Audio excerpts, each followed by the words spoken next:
Hello, hello, hello, guys. All right, we are back, of course, to do more in Unit 2. We're going to go to classes. I've logged in. Once you log in and go to classes, you'll see all your classes here, but we need to go to ELA.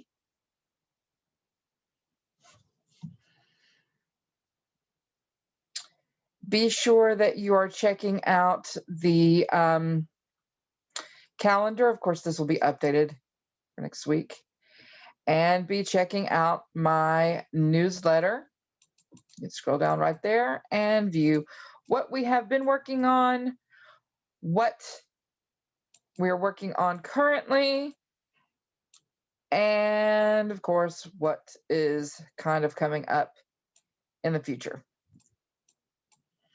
There's our OLS lessons. Of course, they'll be updated with next week's lessons, and these will move down to previous weeks, which you can find all of the previous recordings here. Also, my PowerPoint slides from in-class instruction can be found here.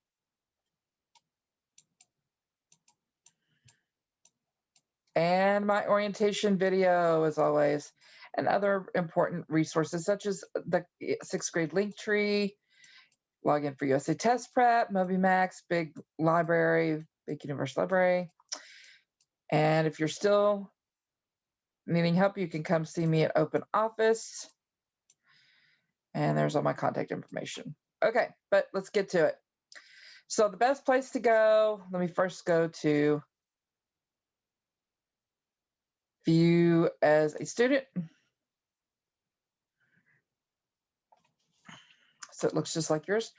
You're going to go to content. Grades, of course, on Mondays, you also need to check your grades. Check for Monday morning zeros. Make sure that you've turned in that teacher graded assignment. We've got another writing assignment coming up. So hopefully you've already completed your 116 personal narrative and got that turned in to go formative. Hopefully you've completed the interim 3 and you've done all your OLS lessons 2.1, 2.2, and 2.3. We're going to pick up, no. Well, now you're going to, that's what grades would look like. Let's go back to content. That's where we need to go. Content. So we are going to be picking up in this lesson with 2.04. So I need to scroll down here. I have lesson 1 opened up, but I need to go to poetry and persuasion. This week, you are going to be responsible for 2.04, 2.05, and 2.06, okay? These are going to start getting you thinking about getting ready to write a persuasive essay. So be sure that you're doing all the learns, taking good notes, and starting to work on writing a persuasive essay. So we have a learn and an assessment. Remember, although you did 2.03 or should have done 2.03 last week, information from that lesson can be and probably will be on this assessment.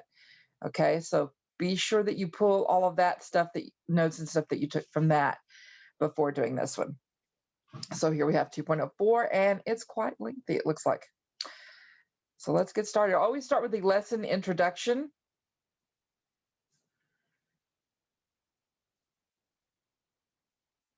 Show me the evidence. In the last lesson, you learned that you should not include logical fallacies in your persuasive essay. And logical fallacies are false logic caused by an error in reasoning. Now you will fill out 2 things you should include. You'll find out 2 things you should include: facts and opinions. Can you always tell the difference between the 2? Let's read on to find out. Go to slide 2, and of course, that's where we're going to find our good old student guide. All right. Goes over our lesson objectives. It gives us our materials. We've got 2 graphic organizers and a speech from President Obama.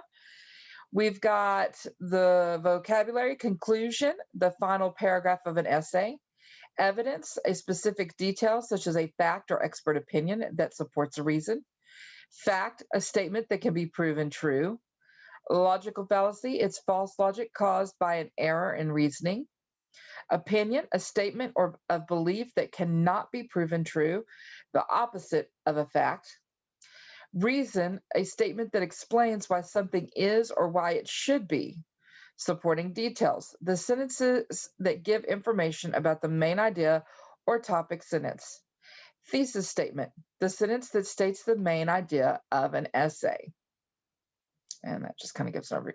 Let's go ahead and download this graphic organizer. And I'm going to pause the recording real quick because I need to close something out. Just give me a second, please. Okay, got that closed out and we're ready to download. Oh, it just opened up in a separate, no, it didn't. Okay, it went down here and we're going to go open.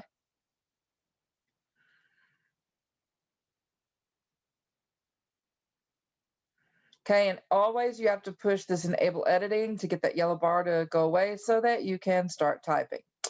So of course, as we're reading our story, as always, we have this reading graphic organizer that's going to help us answer questions. What type of text is this? Is it a memoir, narrative, autobiography? Well, you know, since we're reading a persuasive essay, it's probably going to be a speech is usually a persuasive, you know, especially if it's in written form, it's a persuasive essay. Politicians are always trying to convince you of something. How do you know what type of text this is? What features does it have that tell you the type of text? What is the author's purpose for writing that? What is his or her goal? Summarize the text as you read. What happens next in the text? How does one idea lead to another? How is the next text arranged? What information is presented at the beginning, middle, and end of the text? Why do you think the author chose to arrange the text this way? Some more questions it has is the tone and style formal or informal? Give an example. How do images in the text add to the meaning or information? Summarize the text as you read. What happens in the text? How does one idea lead to another? What is the main idea of the text? Think about what information is most important. One piece of information that supports the main idea. Another piece of information that supports the main idea. An example of a fact. An example of an opinion. What is the author's tone or attitude in this text? Summarize the text. How does the text relate to you, to other text, or to the world? Remember last week in class, we were talking about text connections to yourself, to other texts, and the world. So there's that component in there now. All right, I'm just going to minimize this for right now. Our second one is President Obama's third annual back to school speech. I imagine that's going to be pretty important. And as always, go ahead and click that yellow bar to enable editing. And I'm sure there's going to be a portion where it's going to need to read this. So I'm just going to move it off to my second screen for now. Same thing with our graphic organizer here. All right. Now we are ready to go back to this tab, the original tab. And we're ready to click this forward arrow button right there.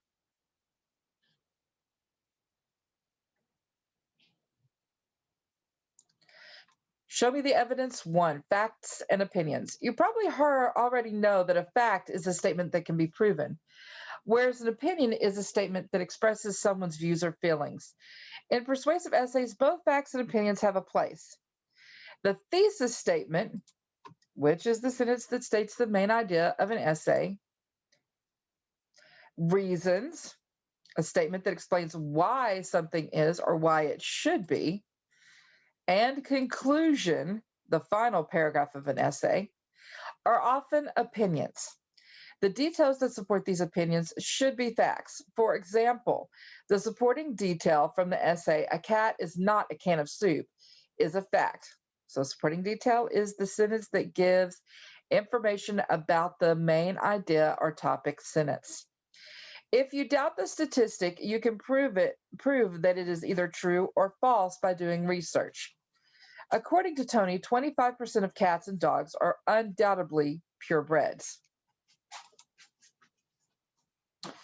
Point of view. The claim or thesis statement of your persuasive essay will be an opinion since it states your perspective. For example, people should look for a pet at a shelter before going to a pet store.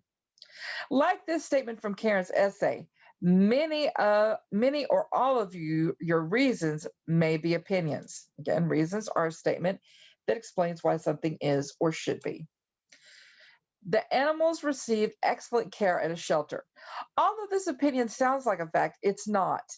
Would everyone in the world agree that on what makes pet care excellent? Karen cannot provide evidence that will make the first statement a fact. Again, evidence is a specific detail, such as a fact or expert opinion, that supports your reason. However, she can provide supporting details to convince her readers to share her opinion that the care is excellent. Slide 3. All right, again, anytime that you have questions like multiple choice questions, you need to open up that Word document, a brand new one. And I'm sorry, but it's opening up on the other page. Hold on. This always happens. Okay, here we go. Let me move it over here so you can kind of see. We want a blank new document. I'm going to put in ELA 2.04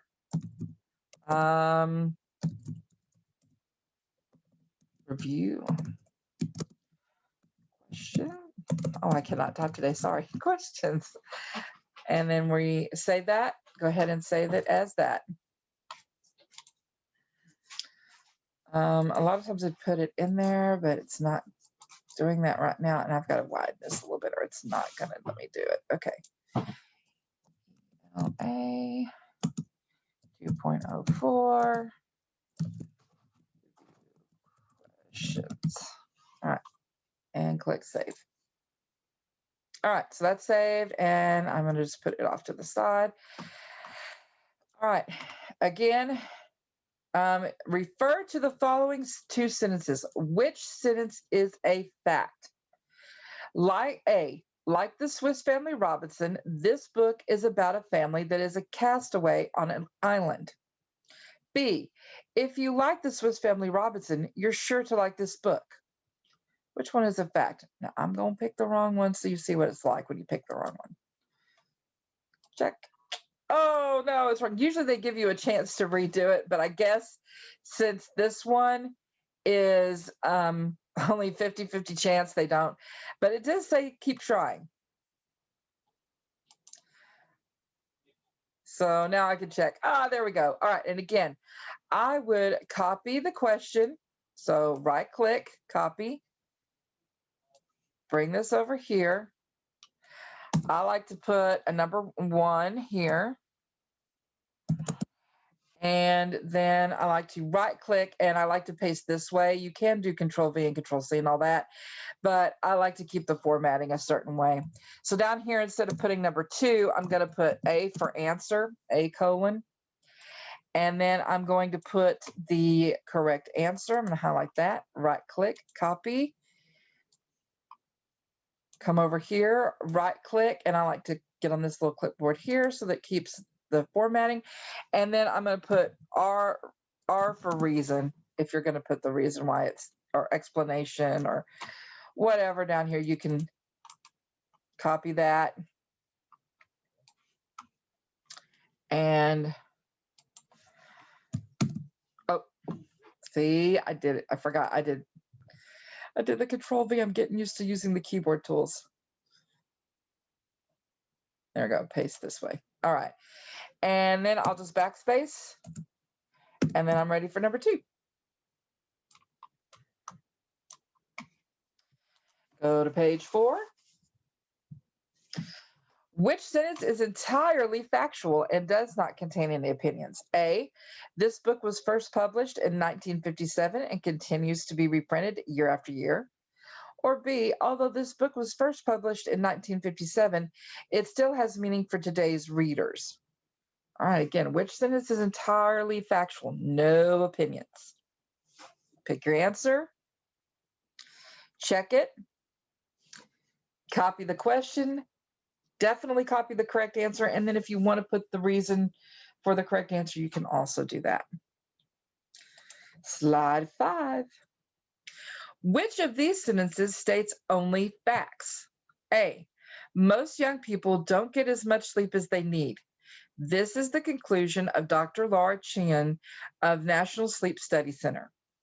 Or B, in this clinic study, volunteers stayed awake for several days. After 32 hours without sleep, their thinking became unclear and the reflexes were much slower. Which one of those sentences only facts, no opinions? Click your answer. Check it. Once you know the correct answer, be sure to copy the question and the correct answer and the explanation or reason for the correct answer in your answer document. If you need to, pause the recording and you can come back. All right, now that you've got all 3 of those copied and pasted into your review document, you're ready to move on to Module 2.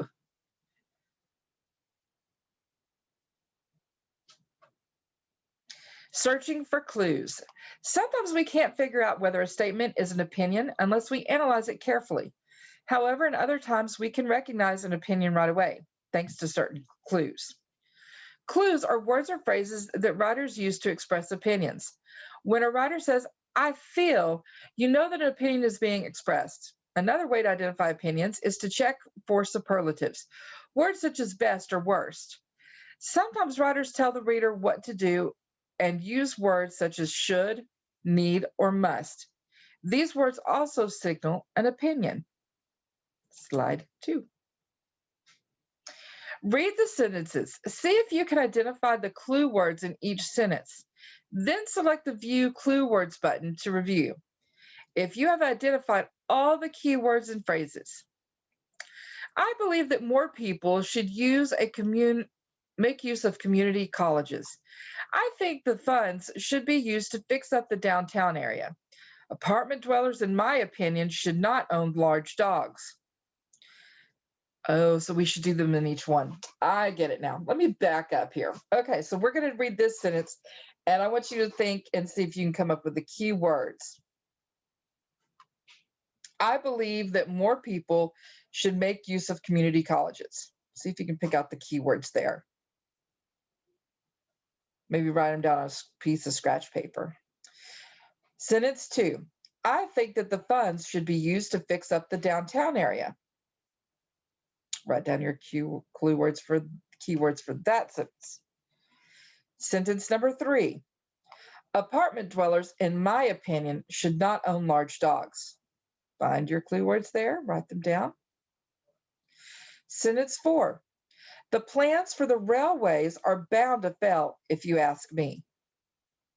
See if you can pick out the keywords there. Jot them down. Sentence 5. Mount Everest is one of the most beautiful yet treacherous mountains in the world. Write down the keywords. Sentence 6. Your smartest move is passing up the shoes and saving for the bicycle. Pick out the keywords, write them down. You should visit the museum before the exhibit is taken down. Can you pick out the keywords in that sentence? Write them down. And 8th sentence. People ought to be more polite. Write down your keywords for that sentence. Go back and review and see if you see any other keywords that maybe you missed. When you're ready, and you can pause the recording if you need to. All right, now that you're back, let's check and see if you're right. So we're going to click View Clue Words. So on the first one, I believe. Clue word, opinion. I think. Should. Clue word, opinion. In my opinion. Absolutely the key word there. If you ask me, so you're asking my opinion. It's the opinion.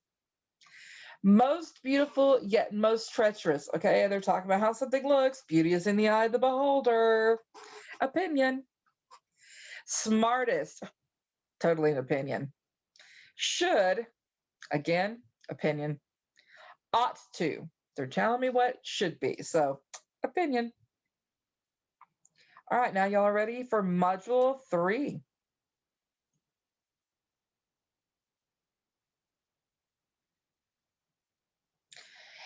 To be believable, an opinion has to be supported by facts. As you read this excerpt, identify the opinion that is the reason and the evidence or facts that support it.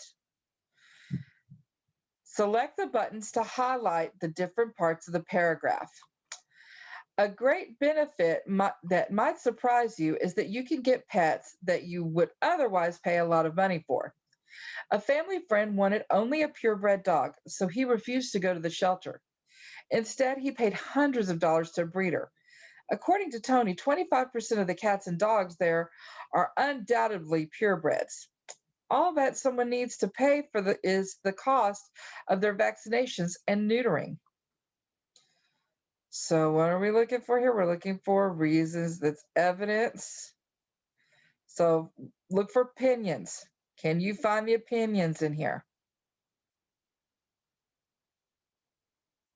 Maybe jot down, underline. If you're actually working on a tablet, did you know you can use a dry erase marker on it? Yeah, you can dry erase marker if you're on a tablet.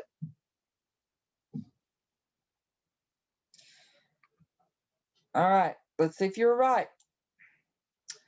A great benefit that might surprise you is that you can get pets there that you would otherwise pay a lot of money for. They're assuming you're going to pay a lot of money for a purebred. Maybe, maybe not. All right, now can you find the ones for facts or evidence? Can you find those? Again, you can highlight if you're on a tablet or just make note of it. A family friend wanted only a purebred. All right, you can look that up. You can ask that. Is there a family friend? You can research that. So whether it's true or not, you can have something that's false, but it can still be a fact. It's a false fact, but. He paid hundreds of dollars to a breeder. According to Tony, 25% of the cats and dogs there are undoubtedly purebreds. We don't know that Tony knows. We can look that up. We can go and look and see. Are 25% of the cats in there and dogs purebreds? All that someone needs to pay is the cost of their vaccinations and neutering.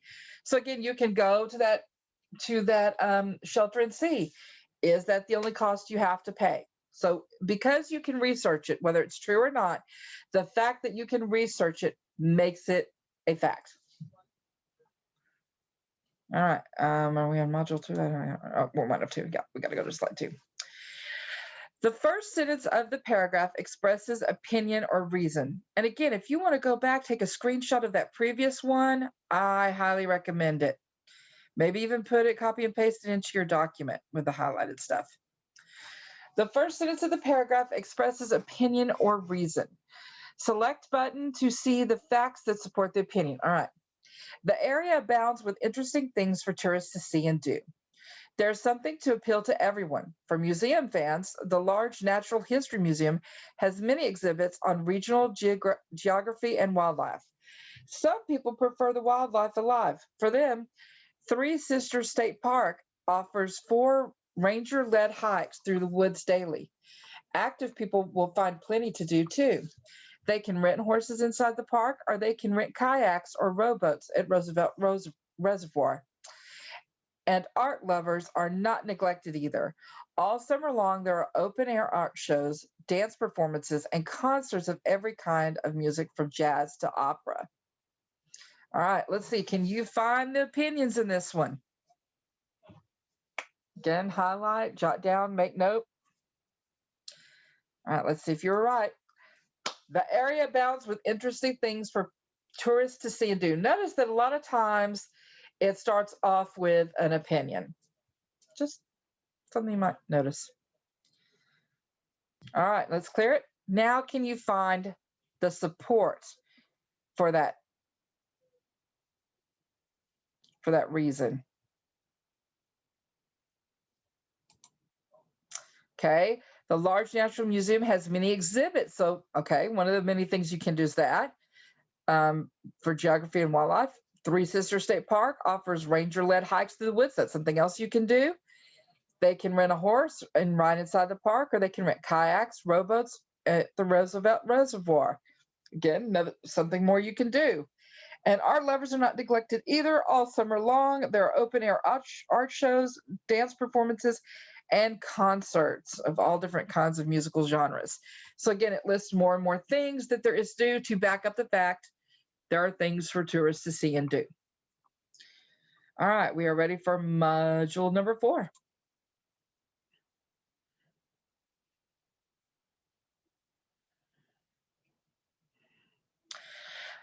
Persuasive speech. It's easy to have an opinion. For your opinion to have value and persuade others, you must provide supporting factual details. These will help convince your readers to share your opinion. There are lots of ways persuasive writing can be presented.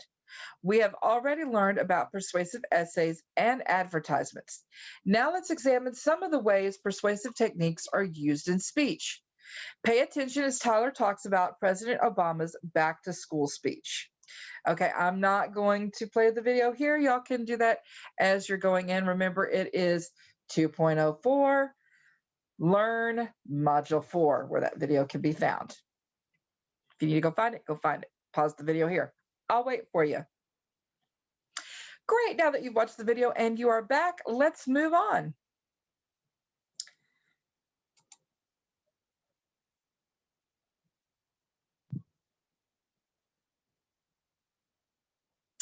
Read a persuasive speech. As you read through the excerpt from President Obama's back to school speech, think about the purpose of the speech and whether or not it meets that purpose. Make sure you're identifying the use of persuasive techniques as well as paying attention to fact and opinion. Read the excerpt from President Obama's the annual back to speech. Use the graphic organizer to apply reading strategies. So it also has, we've already downloaded this. We downloaded the graphic organizer, but there's also a lesson notes answer key. So be sure and download that. I'm not going to show it to you right now, but then you have a lesson note thing that you can also download. So let's go ahead and download that and make sure we have everything we need. I don't know why it wasn't included in the student guide, but oh well, it's opening up on the other page. I'm going to enable editing. Let's see. Notes, conduct research to find digital multi-module pieces on the topic of education. This can be in the form of a commercial, advertisement, or speech. Remember, to be a multi-modular piece, it must contain two or modes that may include pictures, graphics, audio, and video. Answer the questions for your sources and analyze the characteristics they contain. So your digital source, type your answer here. Okay, so you're going to type a digital source here. What characteristics does the source contain? Provide details about the source. How does the digital piece differ from the multi-modular content? Is this source effective in presenting its message? And then your multi-modular source, you're going to type what it is here. What characteristics does this source contain? Provide details about the source. 2, how does the multi-modular piece differ from the digital piece? And 3, is the source effective in presenting its message? Okay. And so then you've got lesson notes, answer key, which we'll open up later. But first we're going to read. And remember to keep your graphic organizer. Move this over just a little bit so I can get it over here. Okay, remember to keep this handy as well and be filling this out as you read, okay? Obama's speech. President Obama's third annual back to school speech to September 28th, 2011. The president. Thank you. Applause. Thank you very much. Everybody, please have a seat. Well, Madam President, that was an outstanding introduction. Laughter. We are so proud of Danae for representing this school so well.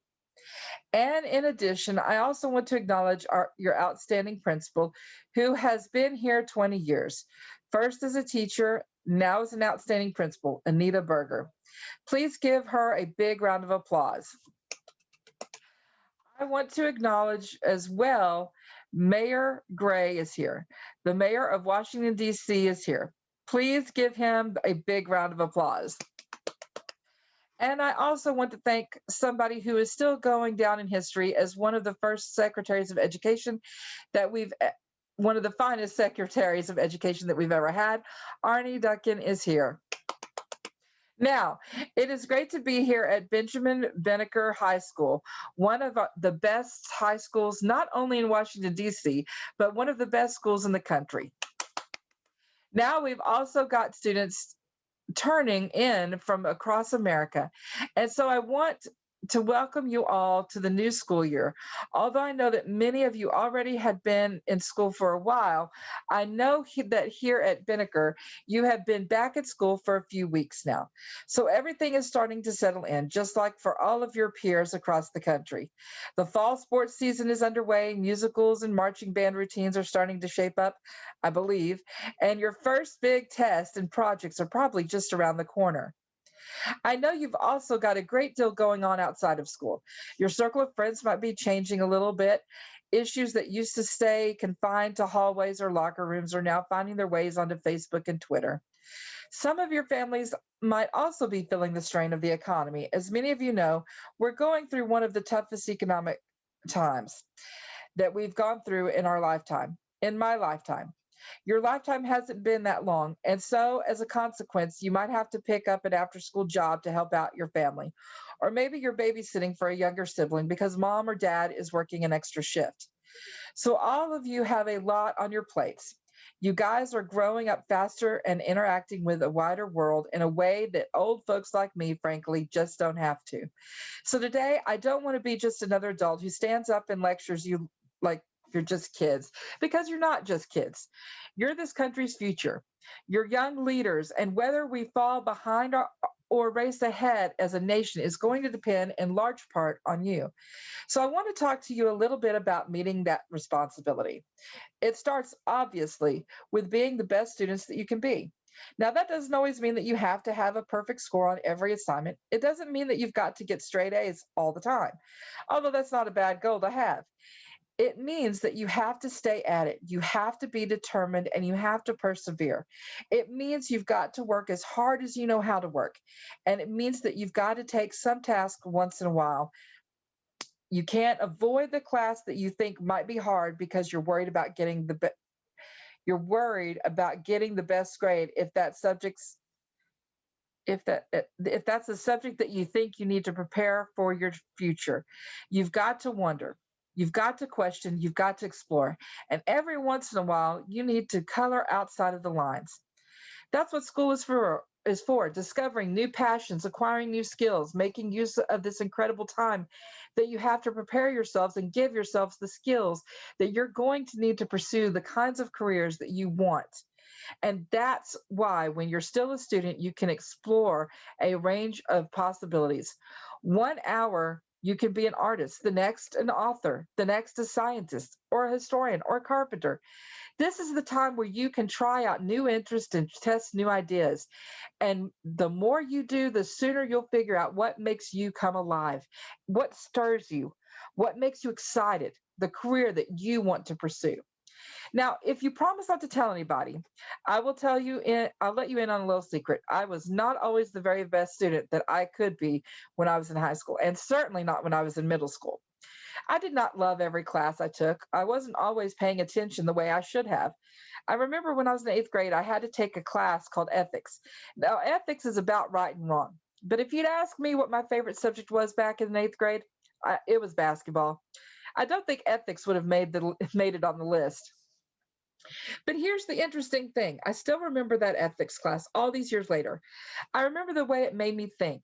I remember being asked questions like, what matters in life? Or what does it mean to treat other people with dignity and respect? What does it mean to live in a diverse nation? Where not to where not everybody looks like you do, or thinks like you do, or comes from the same neighborhood as you do. How do we figure out how to get along? Each of these questions leads to a new question. And I didn't always know the right answers, but those discussions and that process of discovery, those things have lasted. Those things are still with me today. Every day I'm thinking about those same issues as I try to lead this nation. I'm asking the same kinds of questions about how do we as a diverse nation come together to achieve what we need to achieve? How do we make sure that every single person is treated with dignity and respect?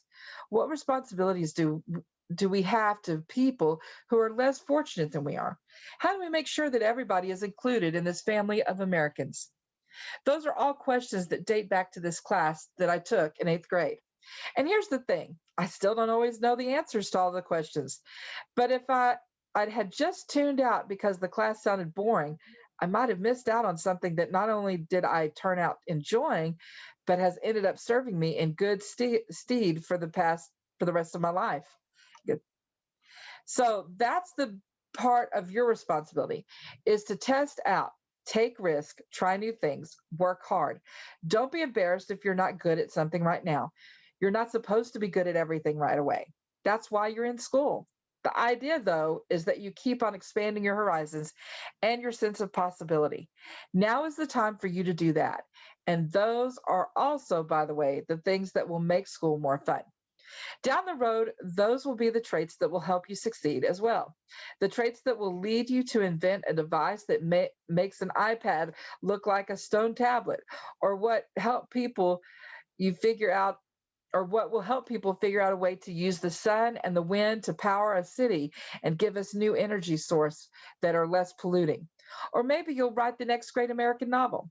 Now, to do almost any of those things, you will have to not only graduate from high school, and I know I'm in the amen corner with the principal banger here. We're not only have to graduate from high school, but you're going to have to continue education after you leave. You have to not only graduate, but you've got to keep going after you graduate. That might that might mean for many of you a 4-year university.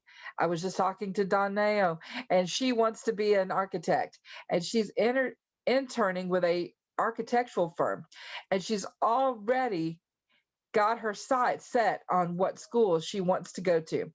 But it might, for some other folks, be a community college or professional credentialing or training. But the fact of the matter is that more than 60% of jobs in the next decade will require more than a high school diploma. More than 60%. That's the world you're walking into. So I want all of you to set a goal to continue your education after you graduate. And that means college for you. Just and if that means college for you, just getting into college is not enough. You also have to graduate. One of the biggest challenges we've got right now is that too many young people enroll in college but don't actually end up getting their degree. And as a consequence, our country used to have the world's highest proportion of young people with a college degree. We now rank 16th. I don't like being 16th. I like being number one. That's not good enough. So we've got to use what we've got to make sure your generation gets us back to the top of having the most college graduates relative to the population of any country on earth. If we do that, you guys will have a brighter future.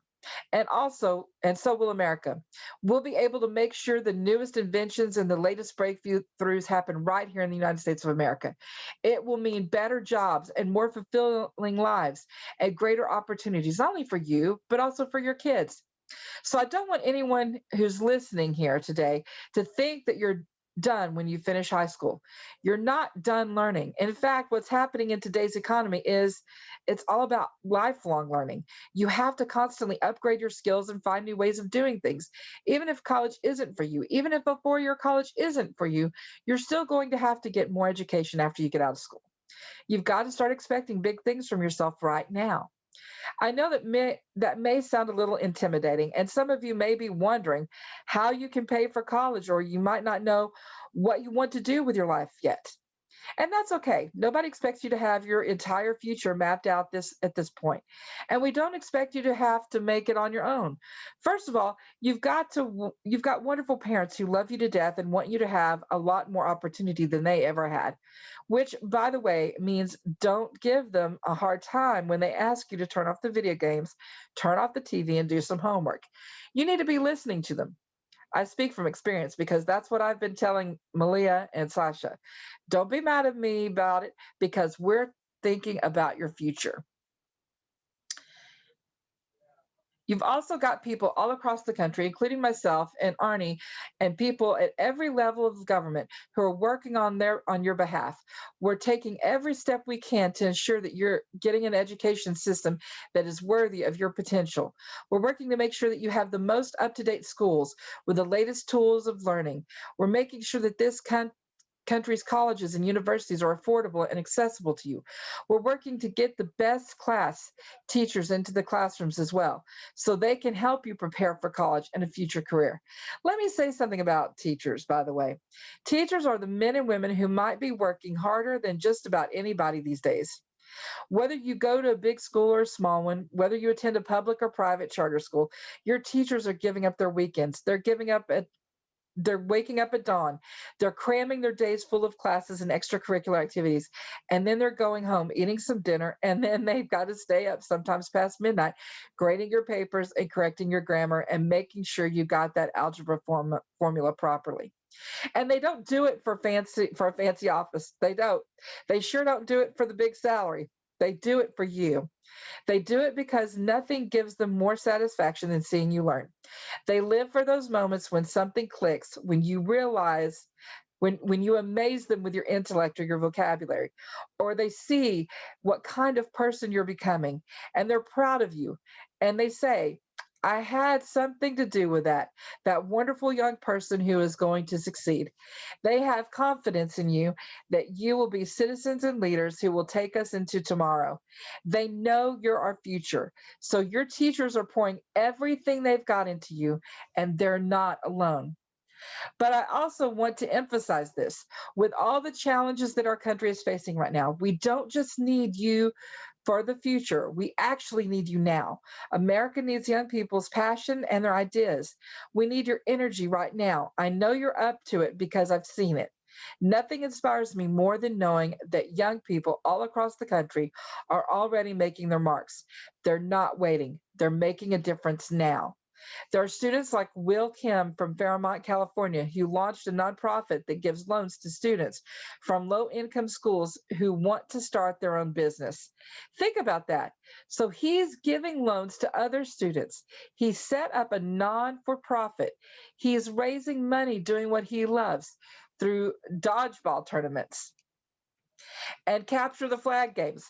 But he's creative. He took initiative, and now he's helping other young people be able to afford the schooling that they need. There's a young man, Jake Bernstein, 17 years old, from a military family in St. Louis, worked with his sister to launch a website devoted to community service for young people. And they've held volunteer fairs and put up an online database and helped thousands of families to find volunteer opportunities ranging from maintaining nature trails to serving at local hospitals. And then last year, I met a young woman named Annie Chayo from Richardson, Texas. She's 16 years old, so she's the age of some of you here. During the summer, I think because somebody in her family had an illness, she decided she was interested in cancer research. She hadn't taken chemistry yet, so she taught herself chemistry during the summer. And then she applied what she had learned and discovered a breakthrough process that uses light to kill cancer cells. 16 years old. It's incredible. And she's been approached by some doctors and researchers who want to work with her to help her with her discovery. The point is, you don't have to wait to make a difference. Your first obligation is to do well in school. Your first obligation is to make sure you're preparing yourself for college and career. But you can also start by making your mark right now. A lot of times, young people may have better ideas than some of us old people do anyway. We just need those ideas out in the open, in and out of the classroom. When I meet young people like yourselves, when I sat and talked to Danae, I have no doubt that America's best days are still ahead of us because I know the potential that lies in each of you. Soon enough, you will be the ones leading our businesses and leading our government.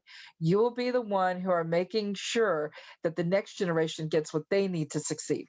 You will be the ones that are charting the course of our unwritten history.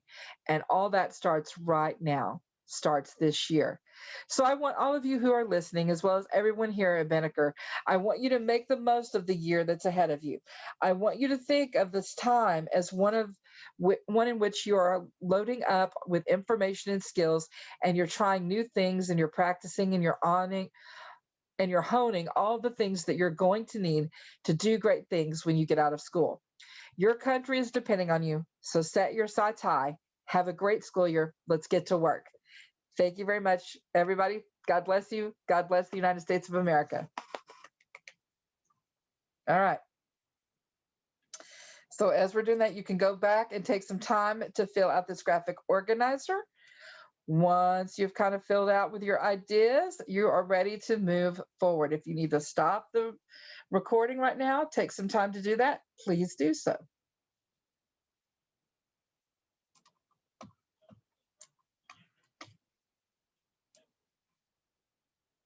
All right, now that you guys are back and ready to rock along, we're going to go to slide 2. Digital content. You just read an excerpt of President Obama's speech in a digital format. It is important to understand digital content and be able to analyze characteristics of it, specifically if it enhances the text with the way it's organized and or presents the content. What was unique about this digital version? Analyze its characteristics. Pause the video for a little bit. Think it over. All right, let's check and see if your answer's on track. The digital version contains a thorough transcript of the speech with notations about where the speech took place and when the crowd applauded for President Obama. Additionally, because it is digital content, there are more sources available to the reader to find additional information on the site.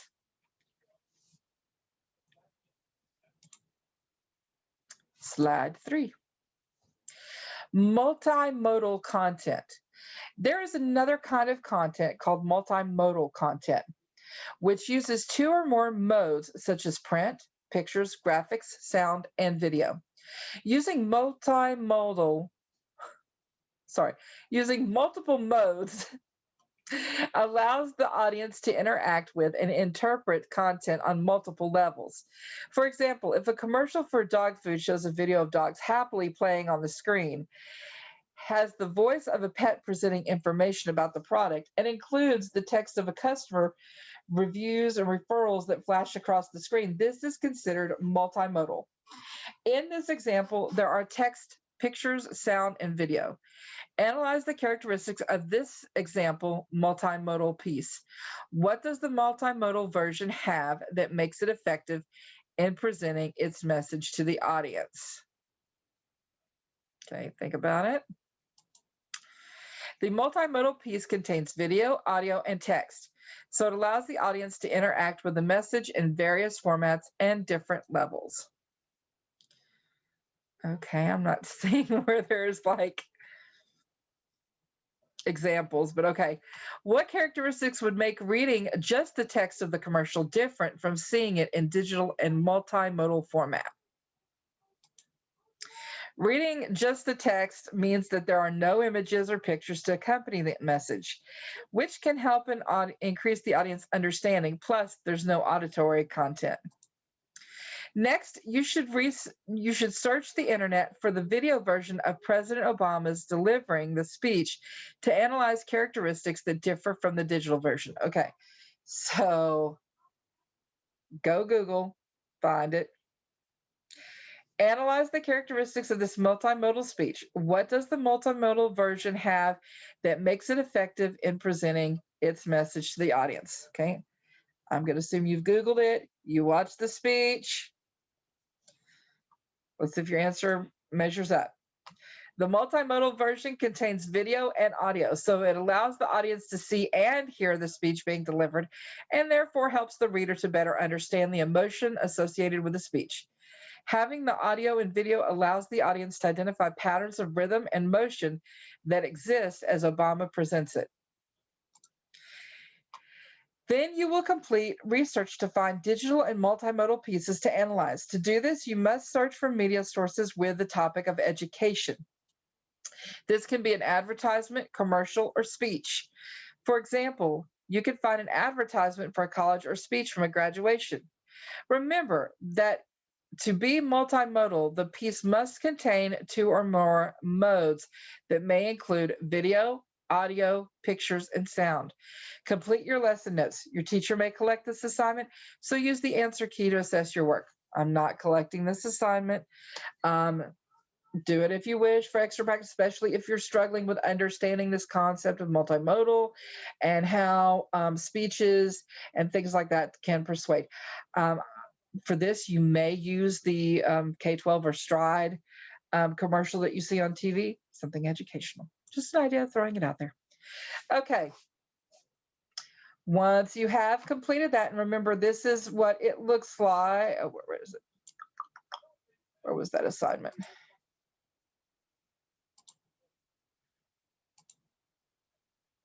Yes, here's that assignment right here. Again, this isn't for a grade, but if you're having trouble understanding the difference between a digital source and a multimodal source, you may find this very helpful. Again, you'll probably see some questions over this on the quiz. All right, going to Module 6. Clearly stated claims. Let's review again the primary claim from "A cat is not a can of soup." Adopting a pet from the Ferndale shelter is often a wiser move than buying one. Here, the author tells you what the essay will be about: adopting a pet from a shelter.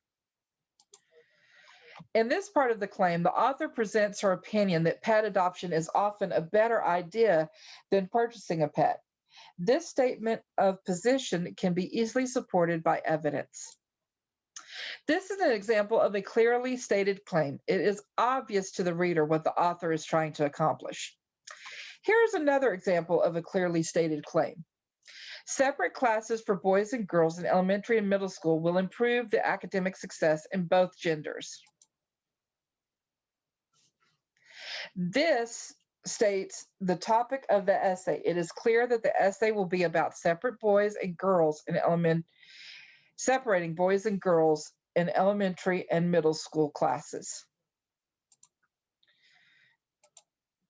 This states that the author's position about the issue. The author claims that student achievement will increase. What makes this clear claim? The claim presents a specific subject and clearly defines the author's position. Here's an example of a poorly written claim. Graduating from school is a good idea. Notice the differences between this claim and the previous examples. What makes this a poorly written claim? The claim is not specific. The reader is not told what type of school or why graduating is a good idea.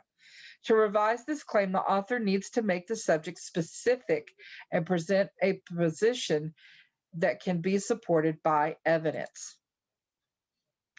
On the next screen, let's analyze a persuasive speech given by President Obama. Consider how he presents and supports his claim. Slide 2. Let's examine how the excerpt from President Obama's Back to School speech functions as a persuasive essay and how he applies persuasive writing techniques to clearly communicate ideas. Here's the claim or thesis statement. So today, I don't want to be just another adult who stands up and lectures you like you're just kids, because you're not just kids. You're this country's future. You're young leaders, and whether we fall behind or race ahead as a nation is going to depend in a large part on you. So I want to talk to you a little bit about meeting that responsibility. Here, the president lays out the purpose for his speech. He tells the students that they are the future of the nation, so they must learn how to meet their responsibilities. As with all persuasive writing, it's important that your audience knows your purpose right away. Slide 3. Clarifying the purpose. After the president introduces his purpose, he clarifies what he's going to discuss. It starts, obviously, with being the best students you can be. Here, the president further defines his purpose. He tells the students that not only will he be discussing their future, but also be telling them how to succeed. Slide 4. Reasons and evidence. The president also provides some of the reasons students will need an education to succeed, as well as evidence for his reason. That's what school is for. Here, the president clearly states one of the reasons students need an education by telling them what he believes is one of the reasons for attending school. Let's see how he backs that up. It's for discovering passions, acquiring new skills, making use of the incredible time that you have to prepare yourself and give yourself skills that you're going to need to pursue the kind of careers you want. I was not always the very best student I could be when I was in high school, and certainly not when I was in middle school. I did not love every class I took. Here, the president's purpose is twofold. One, he makes a connection with his audience by relating to their situation. Two, he states that his evidence will be based on his personal experience. But here's the interesting thing. I still remember that ethics class. All these years later, I remember the way it made me think. Here, the president provides his first piece of evidence. As an adult, he still remembers the education he received as a child.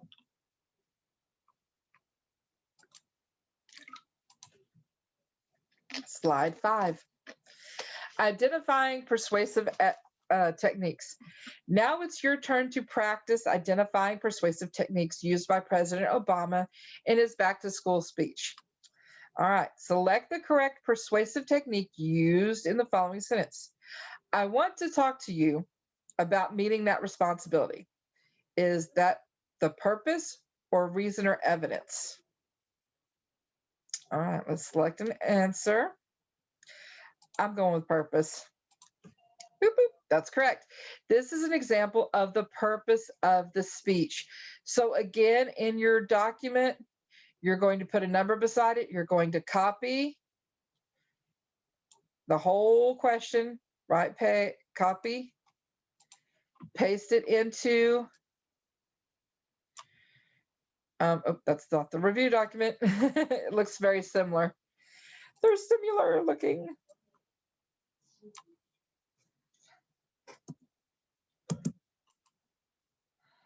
And we're going to paste it. And it put it as 2 and 3, and we don't want to do that. It's not number 3. Okay, there we go. Then you want to come down here and you want to put your answer, again, A for answer, and copy and paste that in there as well. I'm not going to show you how to do all of that. So you're going to write answer as purpose, and if you want to, you can put the reasoning or explanation for it. When you got that copied and pasted, you're ready to go to question 2. Select the correct persuasive technique used in the following sentence. It starts with being the best student you can be. Is that the purpose or the reason? Okay, pick your answer, check it. Once you know the correct answer, copy and paste the question, answer, and possibly reason. Then you're ready for the third. Select the correct persuasive technique used in the following sentence. That's what school is for. Is that a purpose or a reason or evidence? Select your answer, check it. Once you know the correct answer, copy and paste the question, correct answer, and possibly the reason into your review document. You may pause the video till you're ready to move forward. All right, let's move on to question 4. Select the correct persuasive technique used in the following sentence. You have to be determined and you have to persevere. Is that statement a purpose or a reason or evidence? Select your answer, check it. Once you know the correct answer, copy and paste it into your review document. Moving on. Select the correct persuasive technique used in the following sentence. I still remember that ethics class all these years later. Is that showing purpose or reason and evidence? Pick your answer, check it. Once you know the correct answer, copy and paste into your review document. Next question. Select the correct persuasive technique used in the following sentence. Has ended up serving me for the rest of my life. Is that purpose or reason and evidence?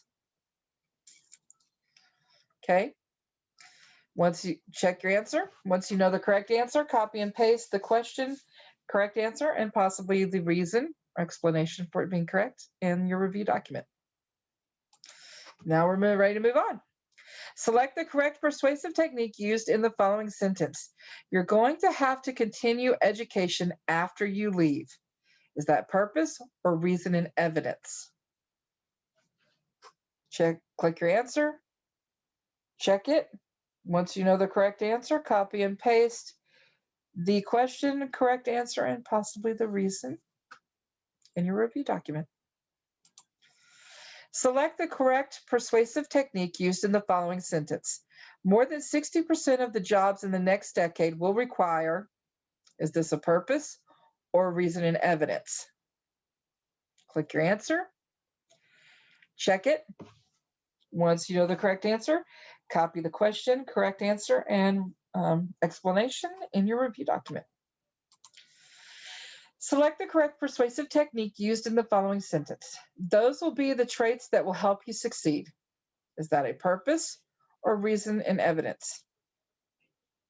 Click your answer, check it. Once you know the correct answer, copy and paste the question, correct answer, and possibly the reason into your review document. Last question. Select the correct persuasive technique used in the following sentence. Every day I'm thinking about those same issues. Is that purpose or reason and evidence? Click your answer, check it. Once you know the correct answer, copy and paste the question, correct answer, and reason or explanation into your review document. Now we're ready to move on to slide 6. Using reading strategies. How well did you do with reading comprehension? Select the answer's description that describes you. 1, I understood almost everything that I read. I understand how to analyze the information presented in a persuasive speech and how to distinguish between fact and opinion. I read through the lesson and the reading several times and completed all activities. I'm going to continue building connections between techniques that we are learning about and examples of persuasions that I see in daily life. Number 2, I understood most of what I read, but I still need some help using reading strategies. It is important to approach a persuasive speech in a clear focus. As you're reading, pay attention to how the author structures the text and how he presents reasons and evidence to support his claims. Also pay close attention to fact and opinion and how the author uses each to persuade his audience. Number 3, I didn't understand most of what I read. Reread the text, paying attention to the strategies you can use to help analyze persuasive writing. Make sure you identify the author's claims and look for reasons and evidence to support those claims. Be sure to carefully distinguish between fact and opinion. All right, if you are not where you need to be, which is at number 1, then please review this lesson again before taking the quiz, okay? If you're feeling good about this, you're at number 1, like, I got this, I got fact and opinion, I can tell whether it's purpose or whether it's supporting evidence, I got this, then you're ready to move on. If not, please go back and review or come see me during Help Lab.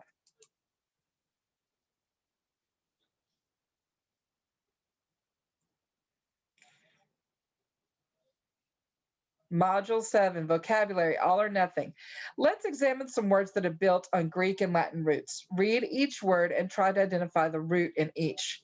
So we've got Catholic, cloister, Holocaust, omnipotent, omnipresent, omnivorous, uh, panacea, pandemonium, preclude, recluse, seclude. Hint, identify elements that are the same in more than one word. This will help you identify common root words. Well, we got, I'm not really saying, cloister, cost. I see a lot of C's in there, but omni, omni, omni. I see that, that's obvious. Pan, pan, preclude, pre, loose, lewd. We got, okay, so loose and lewd, maybe there, it's close, off by a little letter.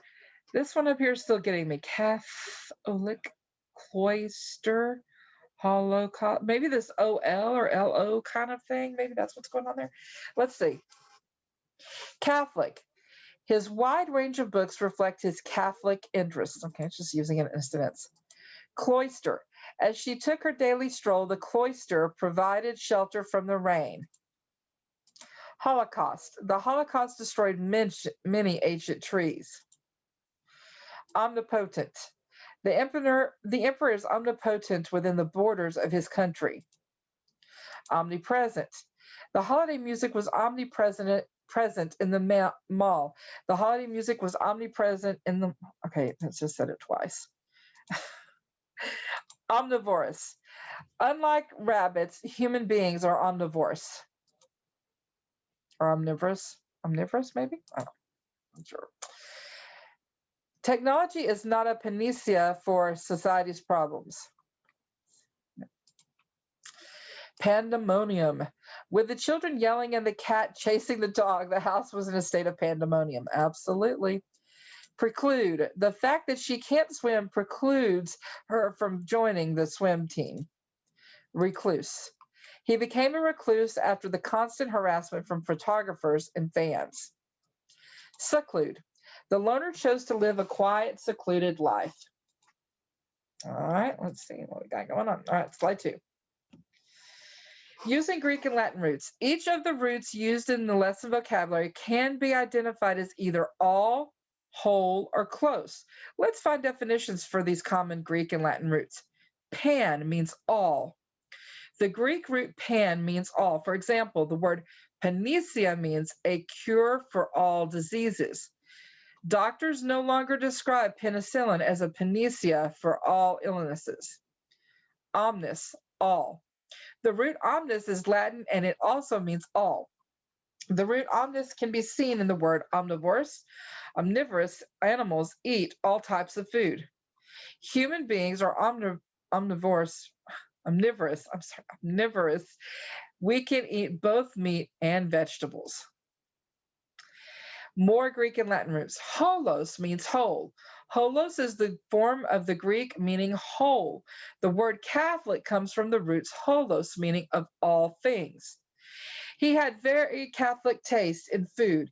He would try nearly anything. Claudo, claudere, classy, classium, to close. These are all different forms of the same Latin word root, meaning to close. In the key term in this lesson, you will find the words cloister, preclude, and recluse. For example, the word preclude means to prevent something from, to prevent something or to make it impossible. Getting bad grades may preclude you're getting a scholarship to college. Slide 4. Root of it. Take some time now to practice what you have learned about roots. So we have conclusion, panorama, exclude, holocaust, omniscient, holism. A complete view of something.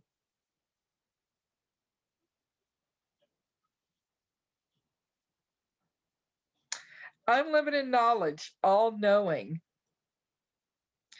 Complete devastation. Shut or keep out. Care of the whole patient. The end, the final part. All right, some of these I know right off the top. So, unlimited knowledge, all knowing. We've been studying about this in point of view. We know that there are third person limited and third person omniscient, which is all knowing. So, I'm going to say that goes there. Complete devastation. Oh, I'm going to say Holocaust for that one. Shut or keep out. I'm going to skip that one for now. Care of the whole patient. I'm going to say that's probably holism. The end, the final part. Well, that's the conclusion. All right, a complete view of something probably is going to be a panorama. Because, you know, when you take your picture and it's like it pans the whole horizon. And to shut or keep out is to exclude. Let's see. Ba, ba, da, ba. All right, hopefully you got that too. If not, replay it till you do. All right, slide 5. Review root words. Let's review again some of the root words that are the basis of our vocabulary. Pan. What does pan mean? Remember, it means all. What are some words that are built on the root word pan? Some words that are built on the root word pan include panacea, which means a remedy for all illness, pandemonium, which means literally all demons. But the modern definition is a wild uproar or commotion. Pantheon, a temple to all gods. Pan America, all of America, both North and South. Omnis. What does omnis mean? All. So what are some words that are built on the root word omnis? Some words that are built on the root word omnis are omnipotent, which means all-powerful, omnipresent, meaning present everywhere, and omnivorous, meaning omnivorous, meaning eating everything. Holos. What does holos mean? Holos means whole. What are some words that are built on the root word holos? Some words that are built on the root word holos include Catholic, meaning universal, holograph, a document entirely written by hand by its author, and Holocaust, meaning devastating destruction, especially by fire. Clodaire. What does clodaire mean? To close. What are some words that are built around the root word clodaire? Some words that are built on the root word clodaire include preclude, to prevent, recluse means one who chooses to live separately from others, and claustrophobia, an unreasoning fear of being closed in a confined space.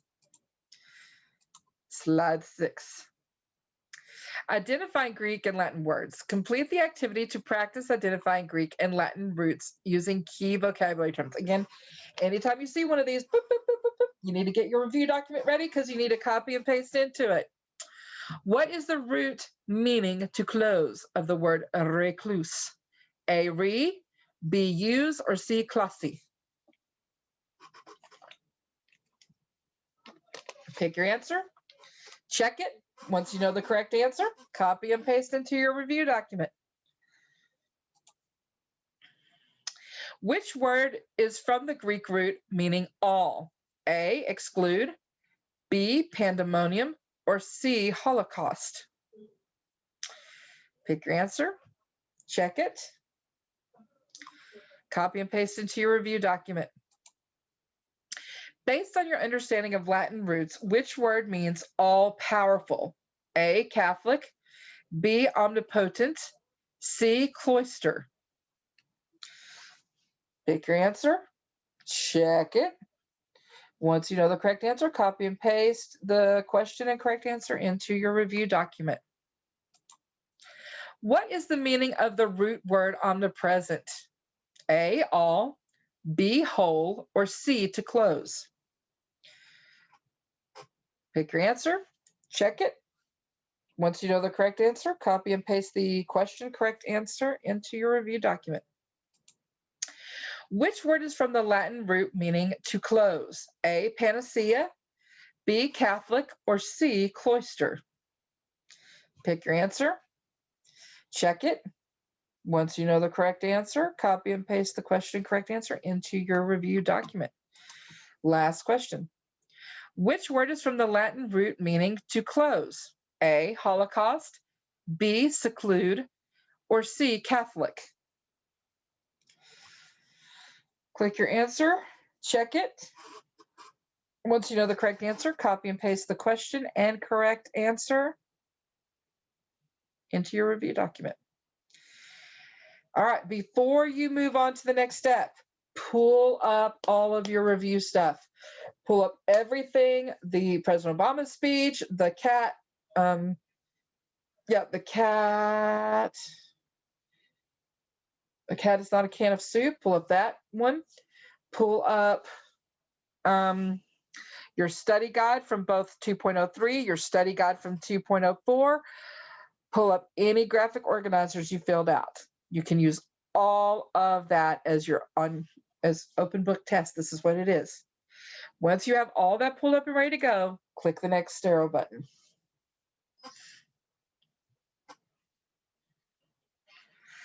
All right, check your knowledge. When you're reading a persuasive text, it is important to constantly analyze the text for statements of fact and opinion. You should pay attention to cues that signal opinions as well as key statements of fact. Persuasive writing should include both fact and opinions and should have all claims supported by appropriate evidence. Answer the following questions to check your knowledge.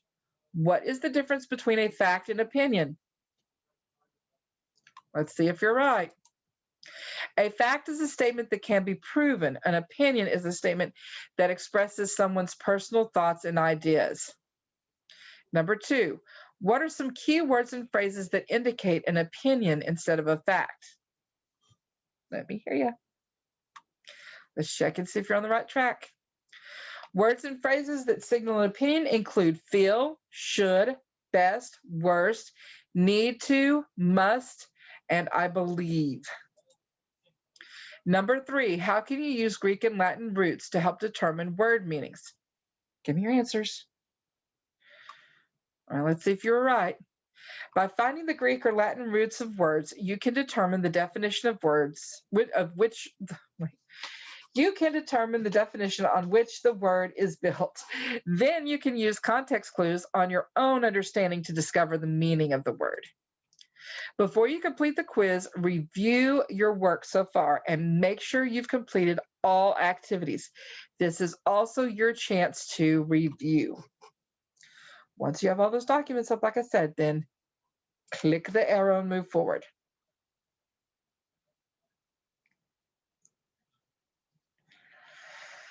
All right, you are ready to take your quiz. It's 5 questions. You have 2 attempts. Well, you'll have ultimately 3 attempts. Got to go in there and fix that. But yes, 2 attempts naturally. Come see me at open office to get your 3rd attempt. Yeah.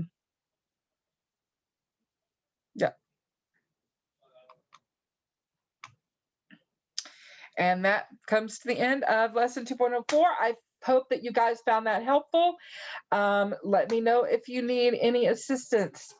Y'all have good luck on your quiz, and I'll see you in class.